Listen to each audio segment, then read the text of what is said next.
A billionaire's daughter was on the verge of death when the best nurses in the city froze, paralyzed by their own protocols. In that critical moment, ignoring everyone's doubts, only one person stepped forward.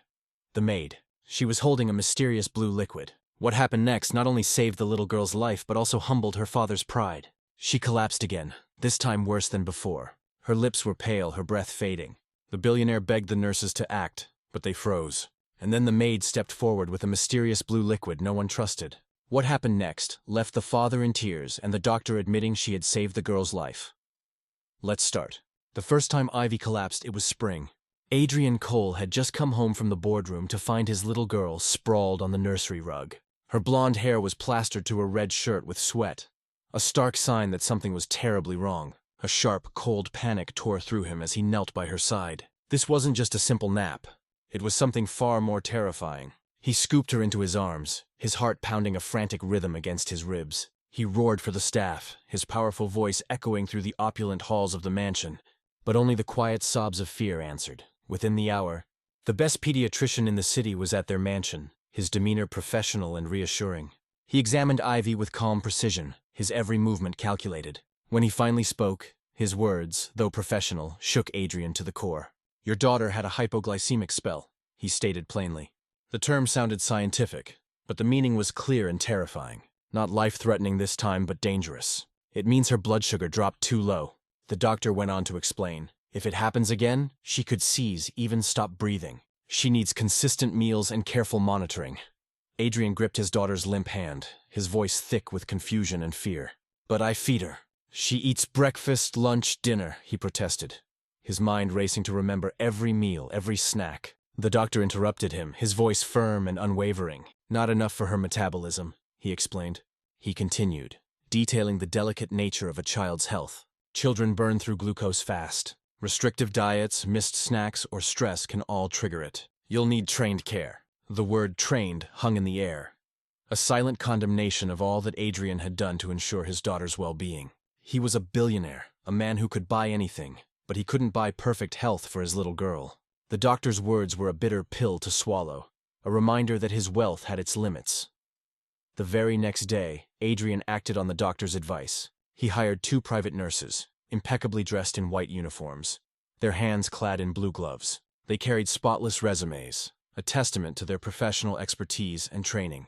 Adrian introduced them to Ivy proudly, a sense of relief washing over him. "They'll keep you safe, Ivy, no more scares," he said, his voice full of hope. He was convinced that this was the solution, the perfect shield against any future health scares. His money had bought him the best, and he believed this was the answer to all his problems. But in the corner, Nomi stood stiff and still. She was dressed in her navy blue uniform, with a white apron tucked neatly at her waist and yellow gloves on her hands. She clutched a green towel, the one she always carried, a simple piece of cloth that felt as much a part of her as her own skin. For 2 years, she had been Ivy's shadow. She was the one who rocked her at night, coaxing her to eat when she refused. Nomi was the one who invented games with water and colors to make Ivy laugh. She was the one who had nurtured the child, heart and soul. Now she was being brushed aside, an old relic of a time when love was considered enough. A profound sadness washed over her, a feeling of being erased from a life she had helped build. That evening, she gathered her courage, a fragile thing held tight in her chest. She found Adrian sitting on the sofa, consumed by the papers in his hands. Kneeling softly by him, she began, "Sir," with respect. Her voice was soft, but her resolve was firm. "I've cared for Ivy since she was in diapers. I know when she's tired, when she's hungry, when she's about to cry." She spoke of a connection that went beyond professional qualifications, a bond that was forged in late-night fevers and quiet moments of comfort. "I can take care of her." She spoke not of a job but of a devotion, a testament to her years of tireless care. Adrian didn't even look at her. His eyes remained fixed on the documents in his hand, as if her words were a distraction he couldn't afford. "You're not a nurse, Nomi. You're not trained," he stated, his voice devoid of emotion.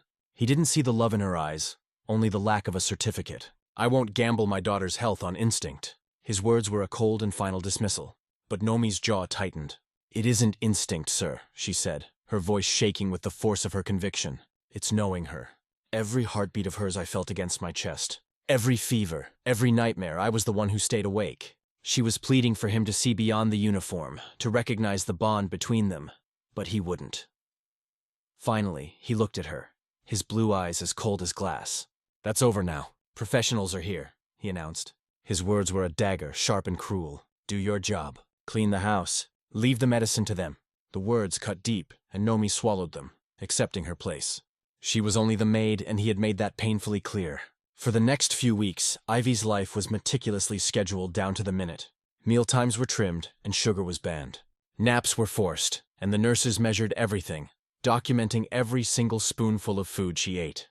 Adrian convinced himself this was safety, a new and better form of protection for his daughter. He had bought the best, and he expected the best results. He couldn't have been more wrong. Then came the second collapse. It happened in the living room, toys scattered across the carpet in a chaotic testament to a life that was about to be turned upside down. Adrian was just home, still in his cobalt blue suit, when Ivy tottered toward him. Her red shirt was rumpled, her face pale, a stark contrast to the vibrant child he was used to. "Papa," she murmured, her voice barely a whisper, and then she crumpled in his arms. His blood ran cold. "Ivy, Ivy," he whispered, shaking her gently. A creeping horror gripped his chest as her breathing turned shallow, almost non-existent. This was nothing like the first time. "This was worse. Help her!" He roared at the nurses, his voice laced with pure terror. One of them rushed forward, her blue-gloved hands trembling. She was clearly out of her depth, and her professional training was proving to be no match for the raw terror of the moment. We should wait for the doctor," she stammered, her voice filled with a fear that matched his own. "It's protocol," she explained, as if the word could justify her inaction. "Protocol?"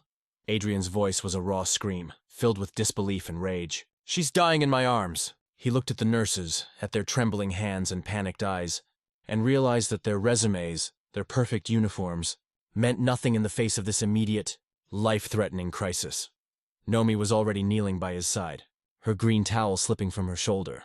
She didn't hesitate, she didn't question. She pressed her hand to Ivy's forehead, her touch gentle but urgent.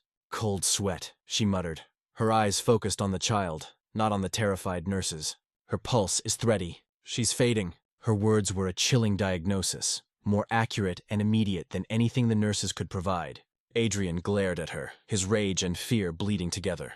"Don't start, Nomi," he warned, his voice a low growl. But Ivy's body jerked once, her breath catching in her throat. Adrian nearly collapsed himself. "Oh God, no," he groaned, his world falling apart. The nurses backed away, whispering nervously, paralyzed by indecision and the rigid rules they had been trained to follow. They were experts on paper, but in the face of a real emergency, they were useless. Their training had taught them to wait, to follow a strict series of steps, but it hadn't prepared them for the reality of a child slipping away right in front of them. Their fear of breaking protocol was greater than their need to save a life.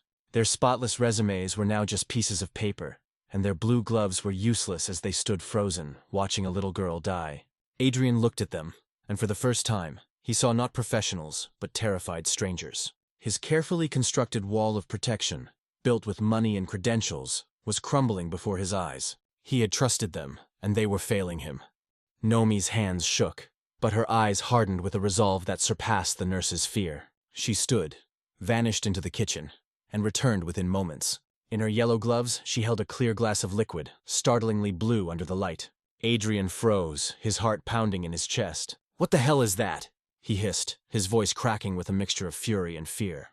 Nomi's chest rose and fell with ragged breaths. She sank back to her knees, the glass trembling in her hand. Her mouth opened as if to explain, then shut again, the words caught in her throat. Adrian's voice dropped to a low growl, filled with a new, dark suspicion. "You brought her that? Some chemical, some poison? Are you insane?" Nomi's dark eyes flashed with a fire he had never seen before. "You can hate me later, but right now this—" She raised the glass, her voice breaking with the weight of the moment. This might be the only thing between her and death. The nurses gasped, horrified, but Adrian could only stare at the mysterious glowing drink, torn between rage and terror. The room hung on a knife's edge. No one knew what was inside the glass. No one but Nomi. Adrian's heart pounded so hard he thought his chest would crack. He clutched Ivy closer, feeling her shallow breaths falter against his white shirt. Her tiny lips parted, but no sound came, and her eyelids fluttered like a candle about to go out.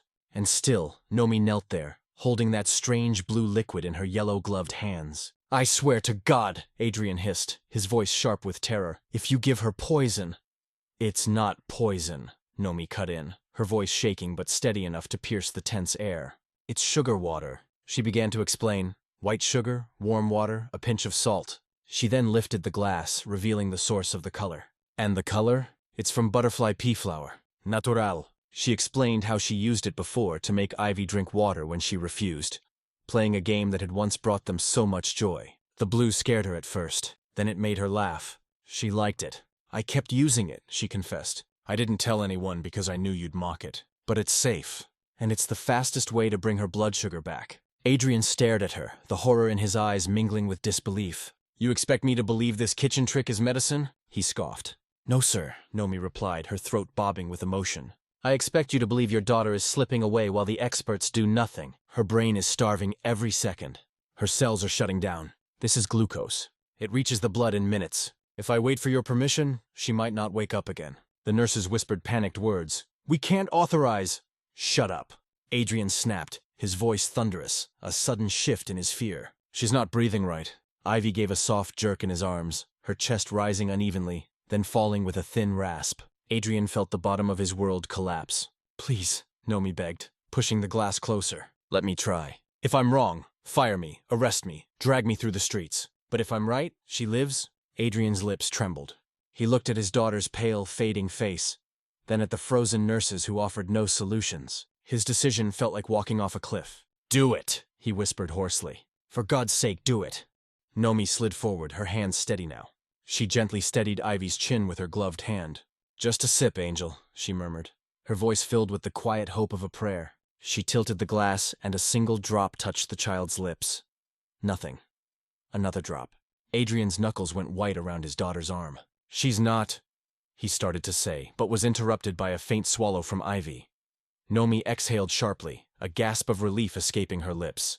She coaxed another sip, whispering under her breath. "Uno, dos, tres." Slowly, Ivy's throat moved again. Her lashes fluttered. Her chest lifted a little fuller, the rasp softening. And then, in a voice no louder than a breath, she whispered, "Papa." Adrian broke into a sob, clutching her tighter. "Yes, baby, yes! Papa's here! I've got you." The nurses stared, stunned and silent.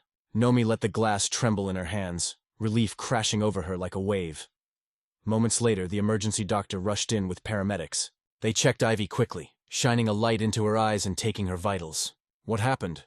Adrian demanded, his voice ragged. The doctor looked at the half-empty glass in Nomi's hands, then back at Ivy, who was already regaining her strength.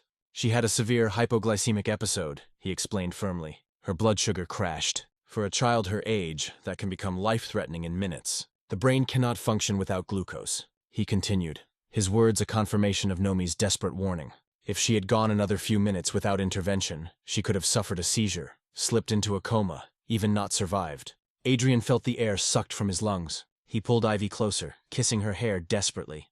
"My God," the doctor continued, nodding at the glass. "Fast-acting sugar like what she gave is exactly the emergency treatment." He added that the salt helps the body absorb it more quickly, and the blue color from the butterfly pea flower, if harmless, made the child accept the drink. He looked directly at Nomi. "It probably saved her life." The words crashed over Adrian like a tidal wave. He turned slowly to Nomi.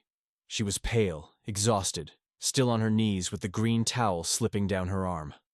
"I brushed you off," Adrian said hoarsely. "I told you you weren't an expert. I trusted strangers in white coats over the woman who knew my daughter's every breath." His voice broke, filled with the pain of his mistake. "And if you hadn't disobeyed me tonight, I'd be holding a corpse." Nomi's eyes filled with tears, her lips trembling. "I didn't do it for thanks, sir," she said softly. "I did it because I couldn't watch her go."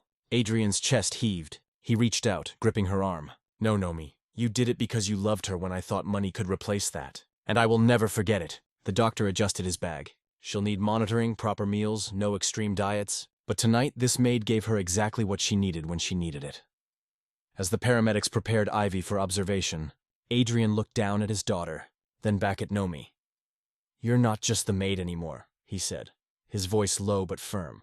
"You're family, and I am sorry for every time I dismissed you." Tears streamed down Nomi's face as she finally let the glass fall into her lap. She wasn't just the help who scrubbed floors anymore. She was the woman who had fought for a child's life when no one else dared. And Adrian knew he owed his daughter's heartbeat to her courage.